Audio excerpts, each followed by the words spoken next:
नमस्कार, आपका स्वागत है। मैं हूं फैज़ अहमद। जैसा कि आप जानते हैं कि उत्तर प्रदेश में 2022 का चुनाव बहुत नज़दीक हो चुका है, बल्कि आ चुका है। और ये भी कहा जाए कि सभी राजनीतिक पार्टियां अपनी अपनी किस्मत आजमाने के लिए मैदान में उतर चुकी हैं। आप जानते हैं कि उत्तर प्रदेश में विधानसभा का चुनाव 7 चरणों में होने जा रहा है। बिगुल बज चुकी है और सारे महारथी अपने अपने भाग को आजमाने के लिए मैदान में उतर चुके हैं।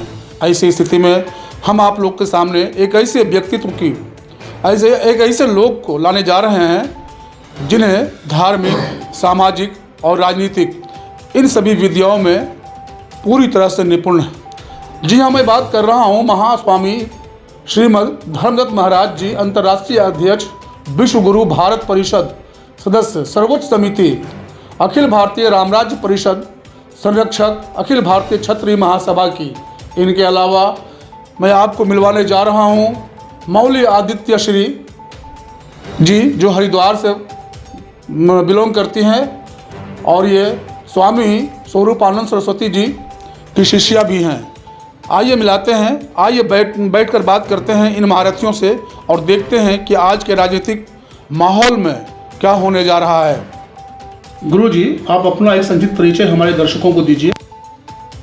स्वामी श्रीमद धर्मदत्त जी महाराज, अंतर्राष्ट्रीय प्रमुख विश्व गुरु भारत परिषद, और मैं राम राज्य परिषद का राष्ट्रीय सर्वोच्च समिति में मैं हूँ और क्षत्रिय महासभा का मैं संरक्षक भी हूँ।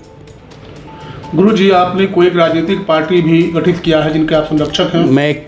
मैं जो है किसी पार्टी का गठित नहीं किया। मैं धर्म सम्राट स्वामी करपात्री जी महाराज के द्वारा बनाया गया राम राज्य परिषद का राजनीति करता हूँ, उसी सिद्धांत पर चलता हूँ। हमारा जो राजनीतिक प्रकल्प एवं प्रकार है वो धर्म सापेक्ष है। क्या कारण है कि आप लोग अपने विचारों को छोड़कर राजनीतिक पार्टी के रूप में मैदान में उतर चुके हैं इस बार इलेक्शन में? क्या कारण? नहीं, हम लोग तो राजनीति मैदान में कभी उतरते नहीं, न तो किसी राज सत्ता में किसी पद पर आने की इच्छा रखते हैं, न तो आना चाहिए।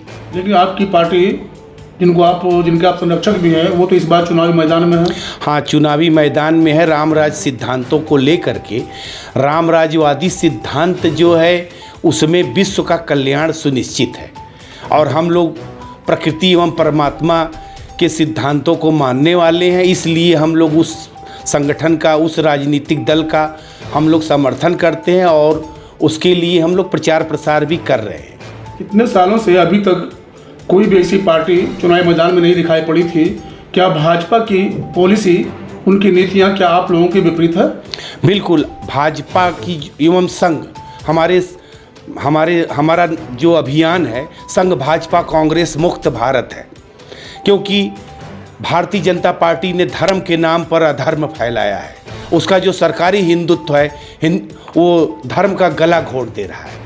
धर्मस्य तत्वम निहितम गुहायाम, धर्म का तत्व बहुत गहन है मगर उसका सीधा सरल साधारण अर्थ हुआ सत्य न्याय।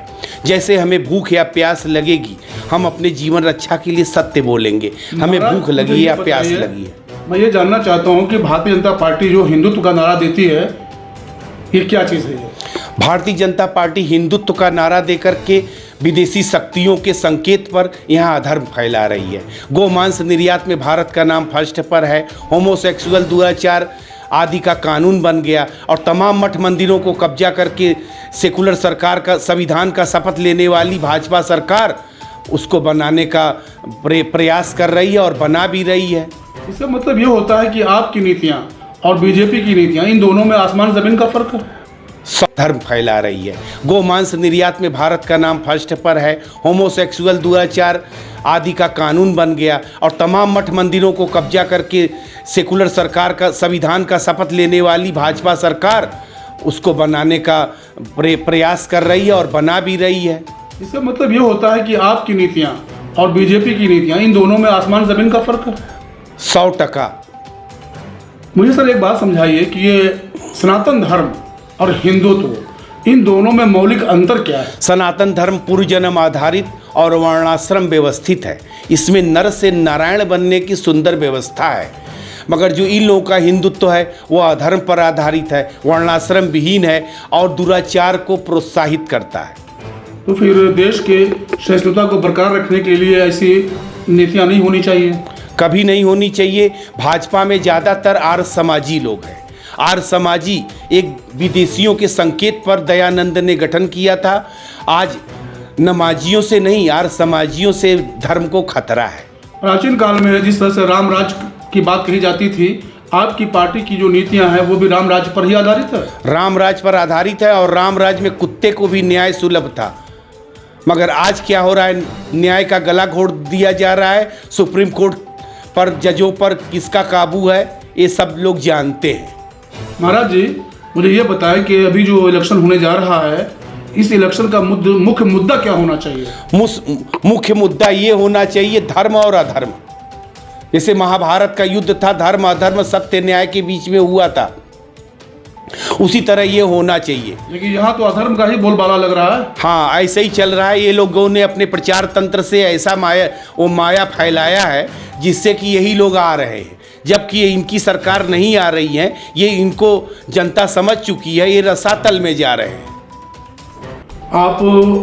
मैं तो आपसे ये नहीं कहूँगा कि आप मतदाताओं के लिए कुछ संदेश दीजिए, चूँकि हमारे मुख्य चुनाव आयुक्त ने इस पर मना कर रखा है। फिर भी मैं ये जानना चाहता हूँ कि इस बार सरकार किसकी बनने की संभावना है? हमें लग रहा है कि इस बार खिचड़ी सरकार बनेगी, वैसा हमको लगने लगा। बड़ी राजनीतिक दल कौन सी होगी?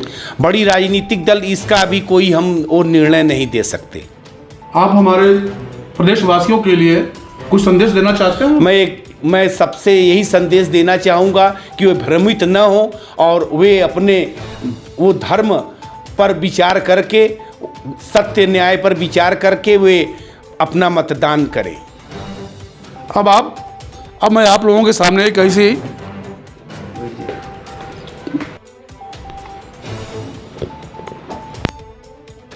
परिचय हमारे दर्शकों को दीजिए। मेरा नाम मौली आदित्य श्री है। मैं शंकराचार्य सरस्वती स्वरूपानंद जी की शिष्य हूँ। मैंने श्री विद्या की दीक्षा उनसे ली है। ये श्री विद्या क्या होता है? श्री विद्या ध्यान से रिलेटेड है।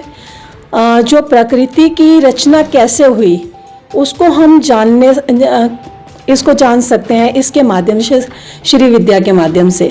श्री विद्या से ये क्या मतलब कि लोक कल्याणकारी विद्या है? जी बिल्कुल बिल्कुल क्या फायदा पहुंच सकता है? जैसे इंसान का शरीर जो बना है वो 5 तत्वों से बना हुआ है, तो 5 तत्वों को नियंत्रित करके हम कैसे आज्ञा चक्र तक अपने ध्यान को ले जा सकते हैं और कैसे के साथ मोहम्मद चांद खान की रिपोर्ट, DCP न्यूज़ लखनऊ।